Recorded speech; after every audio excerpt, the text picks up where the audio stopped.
Hello, my name's Kayla. This is Sage the Sprigatito, and you will notice that I am in a different location. That's because actually between my previous video and this one, I moved. So I'm in a whole another apartment now, but I'm really excited about it. Yeah, but that's why there's been a gap between this video and the last one. Hopefully you guys stuck around. But yeah, also during that gap, I competitively trained my Ogre Pawn because I'm gonna have to fight Carmine with this Ogre Pawn. So you can see here the different moves and stat thingies and all of that. So I'm really excited to see how this goes. Oh, you know what? There's one thing that I forgot. I forgot to change its nature. So let me go into my bag and change its nature. I think we want it to have an attack nature, but I pulled up a example one on my thing. Yeah, attack. So we want it to have an adamant nature. Almost forgot. That would have been bad. Fortunately, I already have a mint for that, so let's use that. Yeah, I basically sold a ton of items in order to be able to just competitively train it easily. But fortunately, Kitakame gives you a lot of items, so yeah, like a lot of money getting item things. But yeah, so I'm gonna go fight her with this Ogre Pawn, and I don't think there's a ton of story left, so if this ends up being kind of shorter, what I'm gonna do is I'm gonna spend the rest of it just talking about things about the game in general, and also hatching eggs, because I'm planning on doing a giveaway in the future. So, alright, so you got Ogre Pawn on your team. I think its battle styles change depending on its mask, so it's all set and ready to go. Yes, because it's wearing the green mask right now, the teal mask basically, right? Okay, I hope I do this correctly and don't just die. I wonder how hard she's gonna be, because I feel like they're actually starting to make them pretty challenging. Oh, this music is good. Oh, I like this. Okay, here we go. So I have a choice band on Pon. You made me wake up early for this. You know you better make it worth my time. What are you talking about, Carmine? You've been standing there literally forever. Oh, but that's gonna activate Defiant! Alright, let's go. Alright, we're gonna terrestrialize because of course we are. And we're actually gonna use Ivy Cudgel because I have the, what's it called? Choice band on. So if I don't use Ivy Cudgel, I'm gonna have to use other moves, and Ivy Cudgel is going to be OP, so we're gonna use that. I'm super energetic today. I'm really excited about moving because I moved in with my boyfriend, and I'm just really happy. It's been a good time, but I do need to set up my whole background over here. You can see there's some of my plushies over there. Alright, Ivy Cudgel, let's go! Bam! Yeah. I love how it just hides behind the mask, and nobody look over here. Just a little cute ogre.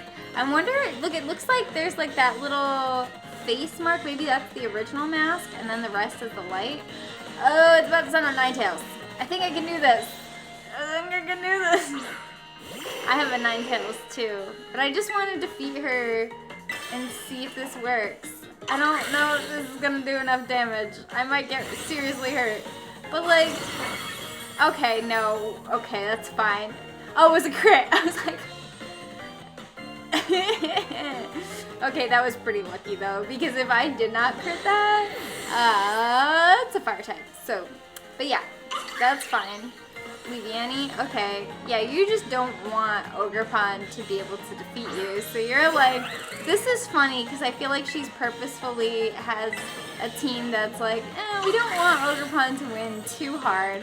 So it's oh, what types are good against it? Okay, this could hurt because, yeah. Pawn, no! Alright. If she's sending out another Pokemon that's good against Ogre Pawn, I will switch this time, but as long as I can, take it out in one hit, then I'll be fine. Ogre Pawn, Ogre Pon. I nicknamed it Pon Pon. Oh, I can beat Morpeko. That's her kind of signature Pokemon, which is appropriate. I saw somebody post on Twitter about how Morpeko kind of has this like good evil thing going on where it switches back and forth, and that's very much her. She goes with Morpeko survived. Oh no, that's bad. That's bad.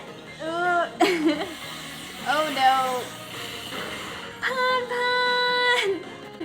Oh, I'm the worst Ogre Pon trainer ever. Oh, it looks so sad. I messed up so bad. Oh no. Everyone in the comments is gonna be like, how could you? And I'm just awful. I'm sorry. I'm just so awful. Okay, well, I'm gonna revive Ogre Pon so that I don't seem like such an awful person. Like, even though I'll take a hit for it, let's revive Ogre Pon. Okay, anyway, I'm just very like distracted because there's just a lot going on, guys. Okay, C-Bomb. Oh, it knows a grass type move. Wow, she has coverage moves. That's cool. All right, we're gonna use Earthquake. Yeah, pretty cool that they have coverage moves and like actually. But why does she have 5 Pokemon though? She really needs to have 6 Pokemon. Like, that's frustrating. I bet you're real popular back home. No. Okay, now what else does she have? Sinistcha. Let's switch. I have my own Sinistcha, but I'm gonna use Whisper. Because that's fun.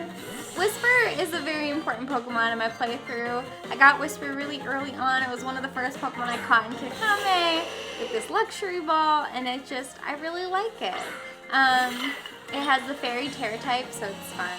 And I got its hidden ability draw, so now it like, it's just a good time. So we're gonna use Flamethrower.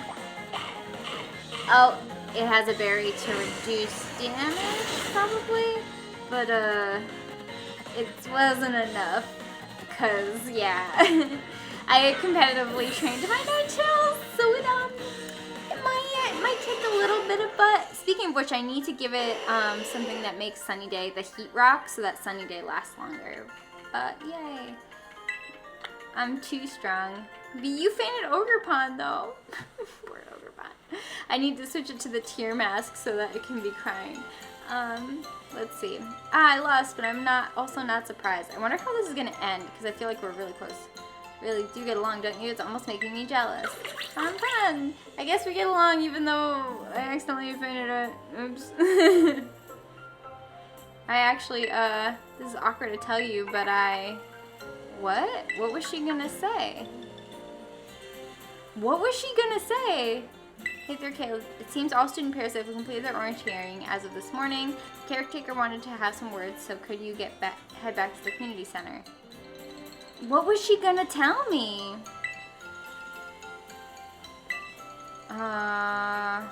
When we spend the briefest amount of time together. I want to know what she was gonna say to me. Briefest amount of time. We've only just become friends, and now we what? Now we what? Now we what? I don't really want to, but I guess I can play nice one last time. What is Carmine's deal? I can't tell if she was like, oh, like I like you as more than a friend kind of thing, or if it was like a, I don't know. But that was interesting. All right. We're gonna go to the community center and hopefully also heal our Pokemon because they're hurt. Okay, go into the community center. Yay, I can heal. Oh, heal my sweet little baby Pokemon. Thank you. Okay. Yeah, there's a lot of really good grass types in this game. Like, I was trying to figure out if I should put Meowscarada on my team too, and I was like, it's a little too many grass types. Where's Kieran? Oh no. Oh no. Kieran is not here. That's a problem. Oh, Carmine, sorry. Has some words for us. Let's give him our full attention. Yes, thanks for coming. I've been told that our student pairs have now finished visiting all the signboards in Kikame, which means your self-guided tour is at an end. We did it! Yay! Everybody's like dancing and my character's just like, I want to dance too. Why, thank you for saying so and thanks for taking part. On that note, I've got a little gift for each of you. What are we getting? Kirikami Moki set? Is it, wait, is it Moki or it's Moki, right? Because Noki, no, it's Mochi. I don't know. Okay, so I always get Noki. So it's gotta be Mochi. It's gotta be Mochi. Yes, hopefully.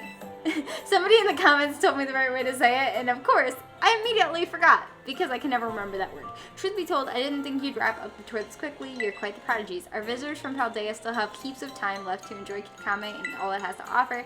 Continue to make yourselves at home and explore as you please. However what? Suddenly springing this on you, but Carmine, Kieran, and I will need to return to Blueberry Academy a little early? Why? Why? But there have been some developments concerning the Great Crater. You really must be heading back. I realized I was here as your chaperone, but you kids have all proven to be very capable of fun without me. So looking after them. That's concerning. Development at the Great Crater. You had something you wanted to say? Yes, unfortunately my brother's not feeling well, so it's just me here to speak. He's not feeling well? I don't know about that. Anyways, as you all know, this village is where I was born. And I'll be honest, I didn't want any outsiders coming here at all. It felt like our home was being turned into a tourist trap for a bunch of ignorant strangers. But then we spent some time together, and none of you were the way I imagined you to be at all. You were all really nice once I actually talked to you. Aww, yay! I shouldn't have been so quick to judge people I didn't know anything about. So I guess what I'm trying to say is I had fun. Oh, yay, especially you, Kayla. Aww. Oh, that's sweet. I'm glad you came to visit. Oh, that's really cute. I mean, it's not like this is goodbye forever. Blueberry Academy has tons of strong trainers, so you better come visit soon. Oh, cool. Oh, Carmine. Oh, I almost forgot. I still need to get packed and everything. This is actually really cute. This is not goodbye, okay? We're definitely gonna see each other again. She even runs like an evil team member. I feel like there could be so many interesting things that come from these different storylines, and I'm actually really curious because there have been some theories that that the story is going to continue after this, potentially in Unova, because we know that Blueberry Academy is in Unova, so we might get a whole like Unova story, which would be amazing. Like not like part of this game, but like a new game, like in Unova, because we had what, Black and White 2, and it would be Black and White 3, right? That would be really cool. Because it's just dazzling for an adult like me. It's almost blinding. Oh, that has to do with light and terrestrial almost blinding? Everything is suspicious. Thank you. Oh, that's cute. That was adorable. Aw. You got all the feels right now. Just all the happy feels. And I have a feeling we're gonna see Kieran. Yup. I knew it. I'm like, oh, we're at too good of a interesting happy point right now. It's about to get dark. And listen to the music. Okay. Oh, listen to this music. Oh, that's scary. It sounds kind of like Area Zero style music.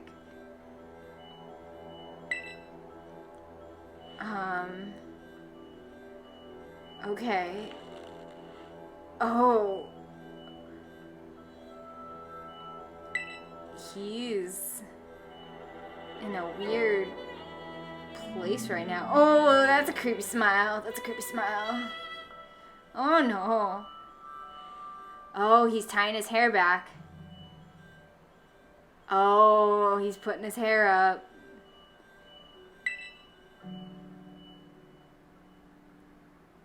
Oh. Oh, Kieran, why are you so scary? Okay, I guess that's probably the end of the Teal Mask DLC. I really want the Indigo disc to come out, like, really badly. That would be cool. Like, please? Please? Please, can we do that? I guess not right now. But anyways, yeah, I'm gonna hatch eggs and just talk to you guys while I do that, because I have a lot of thoughts, like so many thoughts right now. Oh, I didn't mean to connect to the internet. Oh, well, cool. Prepare for, wait, oh, there's gonna be an online competition? Oh, this is actually cool. I didn't see this. Kikami online competition? Oh, I can sign up? Oh, competition period? Oh, this is gonna be kind of like Galar Beginnings. Ooh. Okay then. Meanwhile, we're going to hatch some eggs. I have so many eggs. If you guys didn't know, I am shiny hunting for a melodic. I must have this shiny. It is my favorite Pokemon. But like, I think somebody said that shiny odds with eggs is not changed even if you have the shiny charm. So that's a thing. Don't know if that's true or not, but like if it is, oh man, oh no. My competitive box is actually getting pretty big. Like, these are all competitively trained Pokemon. That's pretty fun. This one is definitely hacked though, because like, let's be real. There is no way this level 100 dive ball shiny iron Jugulus with perfect everything, like, and was holding stuff, like, there's no way. There's no way. That is a lie. But yeah, that's what you get for mystery trading, whatever. Anyway, yeah, so Kieran is gonna be a bad guy. I hear some people online saying, like, oh no, he's a sweet kid, like, he just wants to be strong and he was bullied and all this kind of stuff. I'm like, no, we don't have any evidence yet that he was bullied. Like, we have his sister babying him and all that kind of stuff, but it's not totally abnormal behavior for an older sister to baby a younger brother. Like, yes, does she do it a little more than a sister should? Yeah, but like, is it like that she's really, like, doing something totally detrimental that would cause him to become an absolute villain? No. So I just don't think that, I don't think that people, like, I think that he's just meant to be a villain, guys. He's just not a great guy. So, these are the ones for my giveaway where they have at least 5 best stats. I don't know if that's gonna just be how it goes, but yeah. And I always try to put them near the top because I heard that they hatch quicker if they're near the top, and I don't know how true that is, but it's fine. At least the first slot, I know they hatch a little more quickly. But yeah, Kieran is definitely like an actual bad guy. Like, and it's interesting because a lot of times our actual, like, bad guy characters, I'm just gonna go in a circle. A lot of times our actual bad guy characters are like, you know, that's gonna give people motion sickness. I'm just gonna keep exploring. But a lot of times actual bad guy characters are adults in Pokemon. Usually they're the leaders of evil teams. And with Carmine, the way that her dialogue was at the beginning of the game, it made it seem like she was gonna be the evil team person. But maybe Kieran is gonna either, it would be crazy if he actually had an evil team. I don't think he's gonna be an evil team leader because he likes to do things on his own. Like, he's a very much like, I want to have my own power and not have friends. Like, some people are saying, like, oh, nobody wants to be his friend and that's why he's lonely and doing this. No, people, at least his sister wants to be around him. The main character wants to be around him. Kieran doesn't want to choose a partner in the very beginning. He doesn't want to interact with people at all. And that's not on other people. Like, other people are trying to interact with him. Now, maybe it's possible that when we get part 2 of the DLC, we'll see, like, oh, people at Blueberry Academy are actually not nice to him. But so far, all we've seen is him refuse to work with others. You know, like, if it was a teacher's report card and Kieran was a student, it would be like, does not play well with others. You know, it wouldn't be like he's getting bullied based on what we've seen so far. As I said, when we get to Blueberry Academy, if all the other kids are just being jerks to him, like, and they've consistently, like, oh, we've been bullying him for years, totally gonna change my perspective on Kieran. But so far, we don't have that as actual evidence of what's going on. So until we have more information, I am, like, withholding judgment that he actually is this, like, small bullied child, because that's just not what we've seen. It's not what we've seen. I do think that he sees himself that way. He sees himself as very much like the person who, like, oh, poor me kind of attitude, which I personally don't like in human beings, period. I find it really frustrating when people take on that attitude. Like, of course, like, there's things in life that are hard, and, like, people go through different things, and, like, it's okay to feel sad and upset and hurt and, like, to struggle and, like, to feel like, you know, there's nothing you can do about stuff. Like, it's totally fine to have those feelings, but, like, don't give up, and don't, like, take them out on other people. Unless they're, like, actively, like, doing something bad against you, then it's like, okay, well, I understand why you don't like that person or hate that person or whatever. But, like, he doesn't like the player character, and the player character really hasn't done anything drastically bad to him. Like, they just haven't. So I don't understand, like, I think from his perception, he just sees it as, like, oh, here's another incident confirming what I think about myself and the world. But, like, I don't know. It just, another thing that I've been thinking a lot about is we don't see Carmen and Kieran's parents. We see their grandparents, and I'm wondering what happened to their parents, because it almost seems like Carmine is taking on a parental role over Kieran. Like, she's almost more of a parent than an older sister, and at least in my experience, when that happens, it usually means the parents aren't around, or aren't involved in the children's lives, or potentially even have died. Like, Carmen and Kieran might be orphans. That also puts another twist on it. I personally think it puts a twist on it in Carmine's favor, because, like, expecting because she can't be that much older. I heard Kieran is 14, so Carmine is probably, what, 16, 17, around there. So, like, that would be really hard. That would be really hard for, like, a girl her age to be, like, trying to take care of a 14-year-old sibling. And also, how long have they had this dynamic where she's basically taking care of her sibling? Like, has this been going on her whole life? Because it kind of seems like if she started doing this really early, then it makes a lot of sense the way that she acts toward him. You know, like, if she started raising him when he was, like, little Kiki, like a little kid, like, of course, then she's gonna have this kind of way of being with him, where she, like, calls him this, like, little thing, and kind of, like, doesn't look at him as a 14-year-old. I wonder if we're gonna find out more of their backstory, like, because we see their grandparents, which their grandparents seem great, but we just don't see their parents, and, yeah. Another thing is I've been comparing Kieran in my head to a lot of other villains in Pokemon. And, like, when I say he's, like, a villain and he's evil, it doesn't mean that he's, like, that I don't like him. That's another thing I saw online, though, where people were like, why do you hate him so much? I'm like, I don't hate him. He is just, like, a villain in terms of the story's plot. You know, like, they're setting him up to be a villainous character.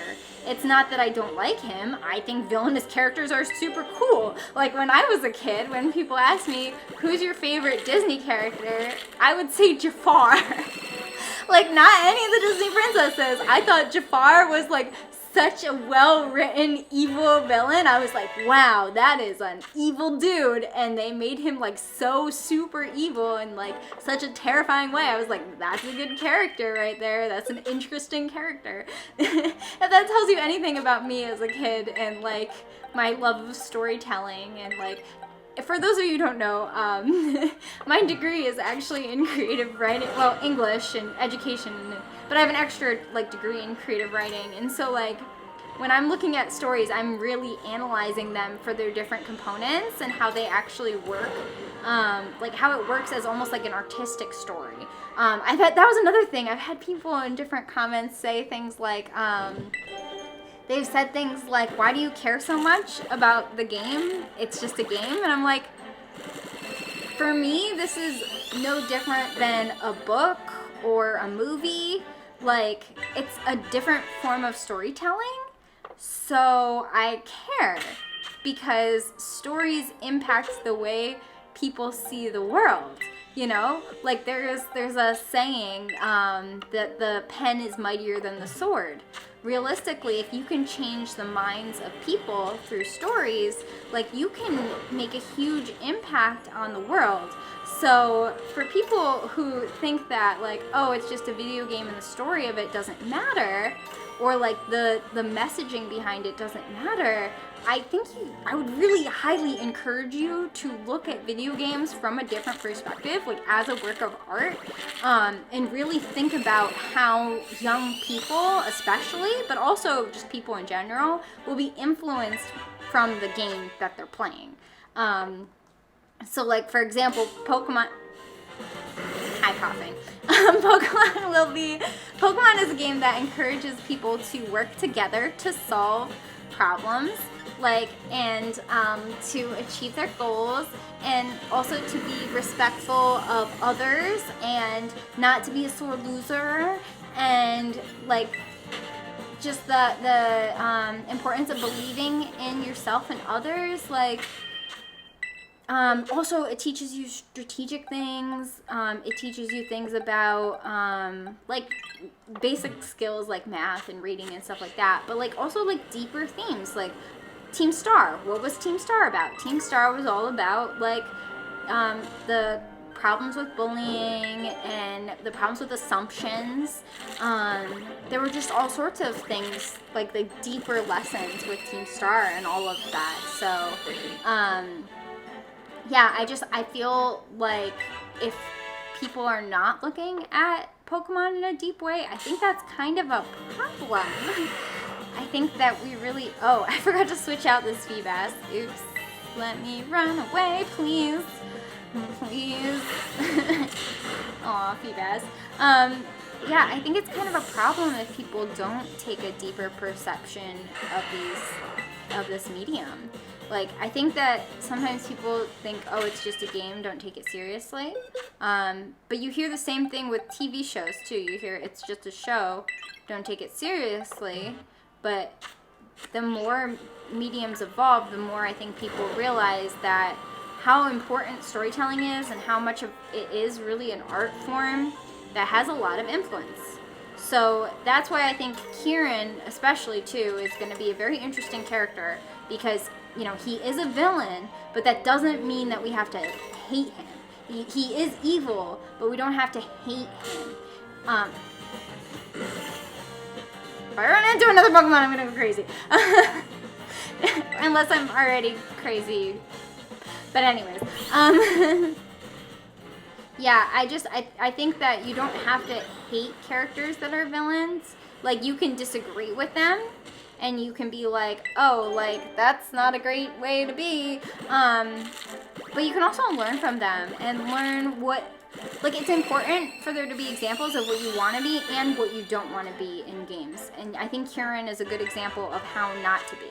You know, because we have other characters who, you know, if it turns out that Kieran is like a bullied character and he takes this path, right? There are a lot of other characters who have been bullied in Pokemon who take totally different paths, right? Like, you know, I don't think it's not like an excuse. It's an explanation for his behavior, if he ends up being somebody who's bullied, or if his parents are not around, or like there's a lot of different possible explanations for his behavior at his core, but that doesn't excuse his behavior. And some people will be like, what behavior? He's just like trying to, he likes Ogerpon and that's it. But like, why does he like Ogerpon? When he talks about Ogerpon, he talks about power, and he talks about the importance of being powerful and how he wants that power. Even in that last cutscene that we watched here, he's like, I need to get stronger, I need to get stronger. Like, he just wants to be a good fighter, but he doesn't actually, it's not like he is wanting to, it's not like he's wanting to be friends with Pokemon. It's almost like Silver from Generation 2, where he wanted to be strong, but he's like, I don't care about Pokemon's feelings, they're just tools. When Kieran said, I know this isn't right, but I still want to try to have Ogerpon be my Pokemon, that reminded me a lot of Silver, because Kieran wasn't taking into account the Pokemon's feelings, and all he cared about was, if I can get this Pokemon on my team, then I will be stronger. Like, if he actually cared about Ogerpon, he would not have done that. Like, he's seeing Ogerpon as more of a tool, and he wants to use that tool to be powerful. And so that's like the big problem that I have with Kieran, is that it's not so much that he, like, it's not that he's, like, this character that's weak or anything like that, or like, oh yeah, like, it was so easy, I defeated him, whatever. It's not that at all. It's, he uses his feelings as an excuse for bad behavior. And I just don't think that's right. I don't think that's a good thing. But as I said, I don't hate him.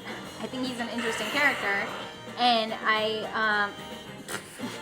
and this continues. I want him to potentially have a redemption arc and become a good character, because, like, I think a lot of people would like that. If he has a redemption arc, kind of like Silver. I feel like he's very similar to, like, the new Silver. But yeah, but that makes me wonder if he's gonna get a redemption arc, because I feel like if he does get a redemption arc, I feel like he's gonna be extremely similar to Silver. And I don't know if that's a good thing. Like, we've kind of already had that character that was like that. And Silver too, the whole reason he was like that was because of his parents, Like, Giovanni is Silver's dad. Spoiler alert, I guess, if, you're like, what, almost 20 years late to the party. Silver is Giovanni's son. And so he wasn't obviously raised in a way where he respects Pokemon the way that most characters do. But by the end, he does. He changes. And that is especially apparent because his Eevee evolves into Umbreon. Or no, it wasn't Eevee. It was his Golbat evolves into Crobat. That's it. Which is a friendship evolution. So they actually showed mechanically that he had changed as a person.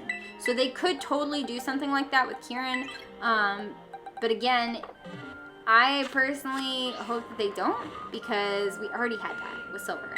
So if we don't get the redemption arc, it could get really dark, because realistically, with a character like Kieran, you either get redeemed or you go on this really dark path that you can't come back from. And if they go that way, then it reminds me more of, for those of you guys that know Avatar: The Last Airbender, it reminds me a lot of potentially Zuko and Azula, with Kieran being like Azula. Because Azula, too, was a character that, they're brother and sister, and Azula was a character who wanted power. She wanted her father's approval. She wanted this and that. And so it would be very interesting to have Azula at the end, this is a spoiler for Avatar: The Last Airbender, so just like fast forward a tiny bit until I'm not talking about Avatar if you don't want to know the original Avatar: The Last Airbender, like one of the last episodes. I think you might even know it.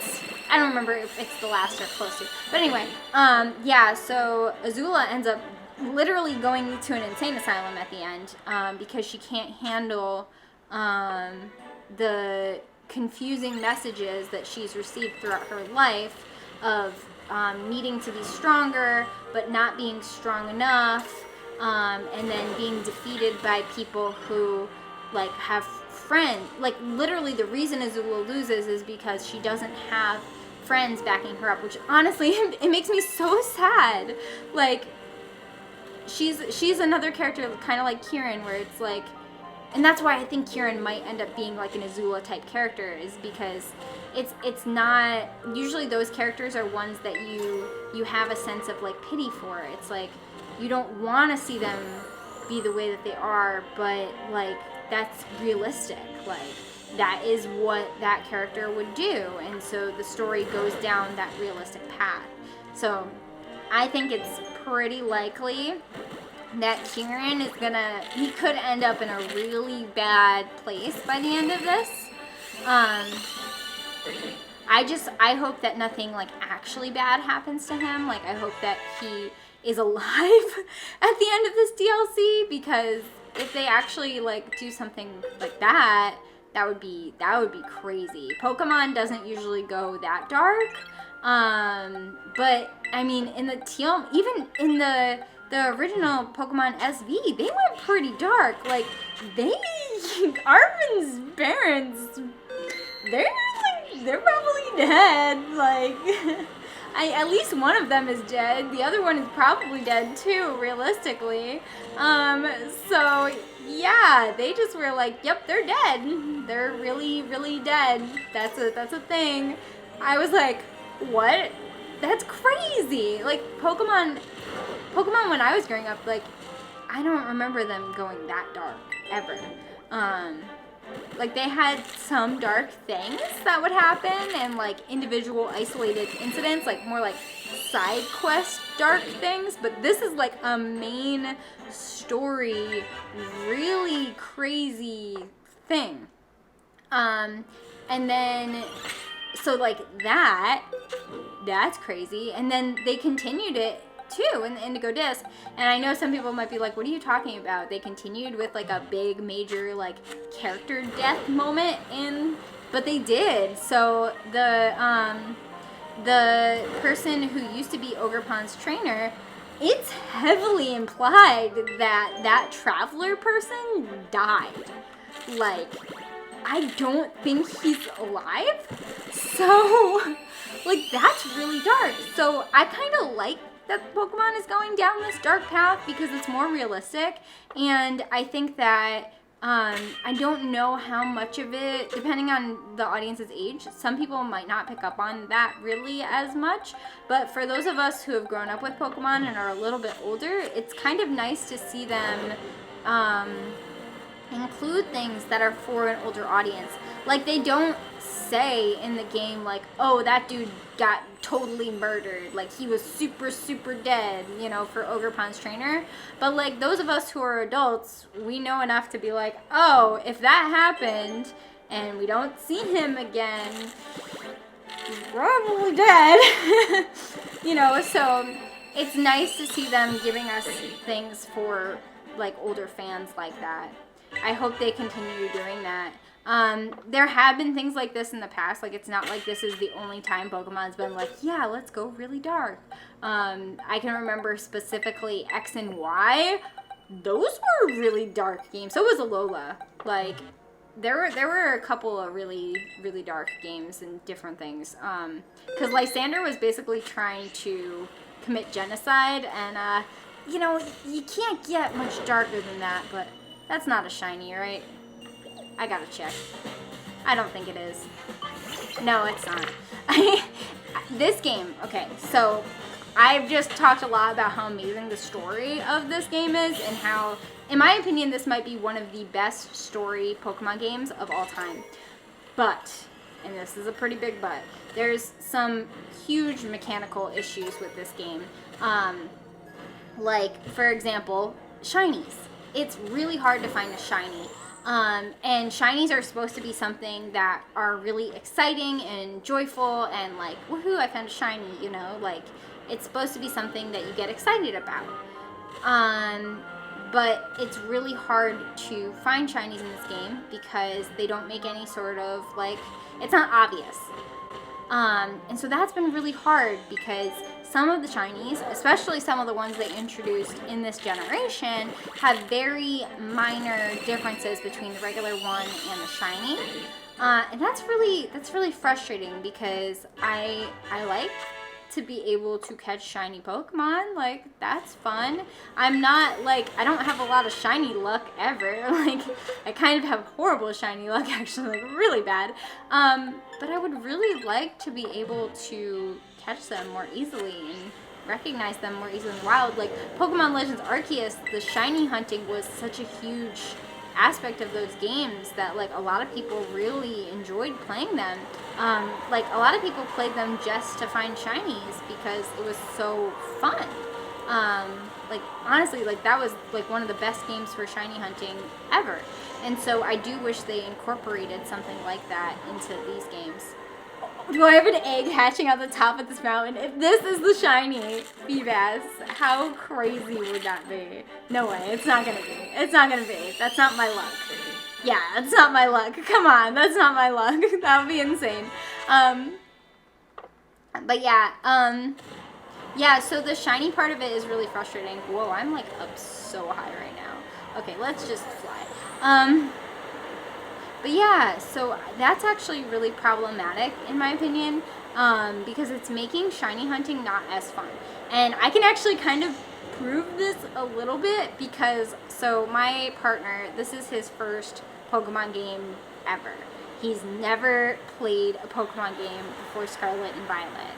And I was talking to him about shinies and my hunt for a shiny melodic. And he was like, why are you spending so much time on this? Like, what's the point? It's just a different color. They're hard to find. It's like too much. And he's like, and I was like, I realized something. I was like, oh, he didn't grow up with Pokemon. Like, he didn't grow up with this. Like, he likes Pokemon now, but he didn't grow up with it as much. So, like, he doesn't know what the different shiny colors are.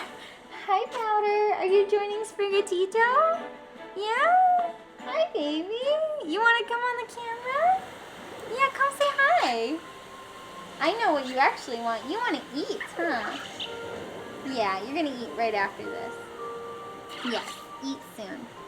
But yeah, so he doesn't know the different shiny colors. And so for him walking around, the chances of him missing a shiny are very high. So a lot of times I'll watch him play to make sure he doesn't miss one. Fortunately, I don't think he has, but like, realistically, would he know? Probably not. You know, like, I'm always looking at these different Pokemon, checking like, oh, is that a shiny? Is that a shiny? Which is super annoying. But like, you know, I think he's just going about playing the game. And part of that makes him like it better because he's not aware of like how frustrating it is to not be able to do that in the way that we're used to. So there's that. But like, that's really frustrating. I wish they had even just a little sound to just be like, hey, there's a shiny. Like, that would be great. Little sound, little sparkle, something. But no, like, I probably watch. I remember somebody was watching one of my playthroughs and they thought that I missed a shiny and I didn't even know. I was like, maybe it was a shiny, maybe it wasn't. Like, it's really hard to tell on that Pokemon, so it could have been, it was an Area 0 too, so it was like, could have been a shiny, could have not. I don't know. But yeah, that's a huge problem with the game. And then also, a lot of people are starting to complain of headaches with the game, and that's starting to be something that people are talking about more, especially because Wolfie Glick, that guy, he complained about getting headaches. And like, he's like a really, really good Pokemon player. and he's having headaches. My friend Jodo Johnny is having headaches. He hasn't even finished the game yet because he can only play for like 30 minutes at a time before he gets migraines. And like that's really sad because like, you know, he's a huge Pokemon fan. Like he's been playing for always, you know? And usually I would play with him, but I can't right now because he gets headaches after 30 minutes. And that's really sad. And it's sad too that like things aren't getting fixed. A lot of people are thinking it's a frame rate issue, and it's really sad that that's not getting fixed so that, you know, everybody can enjoy this game together. So yeah, story of these games, amazing though. But there are some technical and quality of life things that really need some fixing. So I'm hoping that, especially because it seems like that these games may be building up to the next games. That's not a shiny, right? No, it's just dark out. See, that's what I mean. Like the lighting changed, and so I'm like, is that a shiny? No, it's not a shiny. It's not a shiny. It's just not. It's not a shiny. It's not a shiny. Okay. But yeah, I think that they're building up to some really big story stuff for the next games, potentially. And I'm really excited to see where they go because, you know, they said Volo is going to return at some point, most likely. We've got Kieran, who's an interesting villain. We've got Briar, who's an interesting villain. We have some protagonist characters that are really cool. I almost feel like this is, because we had Red, Blue, and Green as reoccurring characters in a couple of games. It almost feels like the characters that we're getting in this game are going to be the new characters that we're going to follow for a long time because they're so well developed. I'm kind of sad if we don't see them again. To be fair, Lily was also a very interesting character in Sun and Moon, and we haven't seen her again. So I don't know. Maybe we won't. But I would really like it based on the connections that they're making to other regions, if these characters were ones that we could see again. I also think that, especially with the Paldean Winds mini-series, oh, I think these are my last eggs. With the Paldean Winds mini-series, Arven appeared in that, and so that makes me kind of hopeful that we're going to see these characters in other parts of the franchise. And we have Nemona appearing in that as well. I'm assuming Penny will be in it too. Like, that makes me really excited because maybe if we can have these characters in multiple forms of media like that, you know, maybe, just maybe, we can see them in multiple games because I see them as really cool and interesting characters with actual legit backstories, and I will be very sad. Like, I was one of the things of the DLC so far that I wasn't the biggest fan of, and I think I talked about this in early on, like probably in the first playthrough video of the DLC.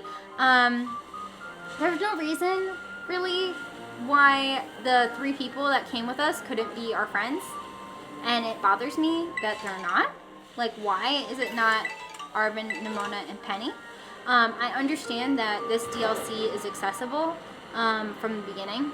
And so they probably did it that way because the characters' relationships with each other at the end of the story are very different than at the beginning of the story. But, like, they could have just had certain events be locked based on what you complete in the regular game, and then they could have done that and it would have been fine. So I wish that instead of doing it this way, I'm like out of space. I wish that instead they had included our friends. Just, it was a huge lost opportunity, because imagine, like, you know, imagine if those characters, like, imagine if it was Penny that got sick, for example. Like, I would have rushed into that town and been like, man, no, Penny can't get sick. I need to take care of her. I need to make sure she's okay.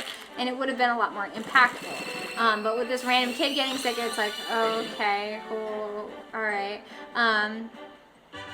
And then also on top of that,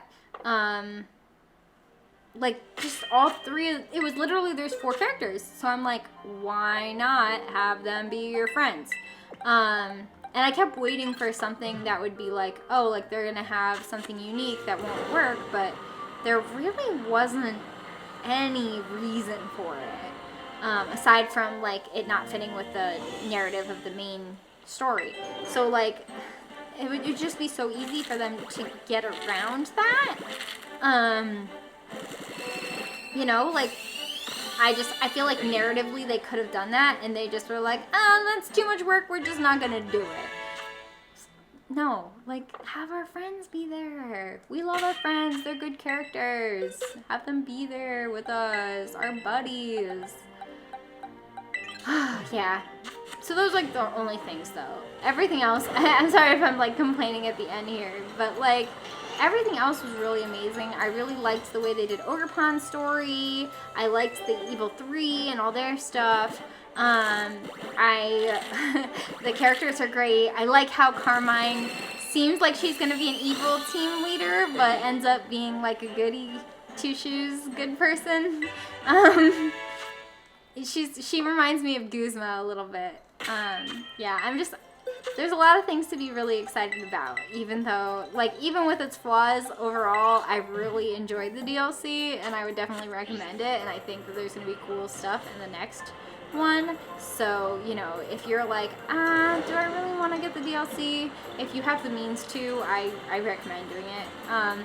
It's also really fun exploring around here. Ogre Oustin is really fun. I was playing that with my partner yesterday. Like, it is a really fun game, so, you know, I recommend it personally. I think there's a lot of things to explore in it, too. I feel like there's things that people are still finding out about it and, like, trying to dissect it all. Yeah. So, that was all my Feebas eggs. And I still do not have a shiny, so, I'm gonna keep hunting, you guys. Keep hunting for my shiny Feebas. At some point, when I get the shiny Feebas, I'm gonna do a giveaway, so make sure that you're following me on here and Twitter, and you've joined my Discord, Capsule Monsters, which will be linked below. And yeah, I'm gonna leave you on one note. We got Peachy's shop, and there's a dusty old decoration of some sort mixed in with the daily goods and things. I wonder what that purple peach-like object might turn out to be. Guess you'll have to look into that, maybe. But yeah, I hope that you guys enjoyed this video, and I will hope you have a great day or night, and I will see you in the next one. Bye!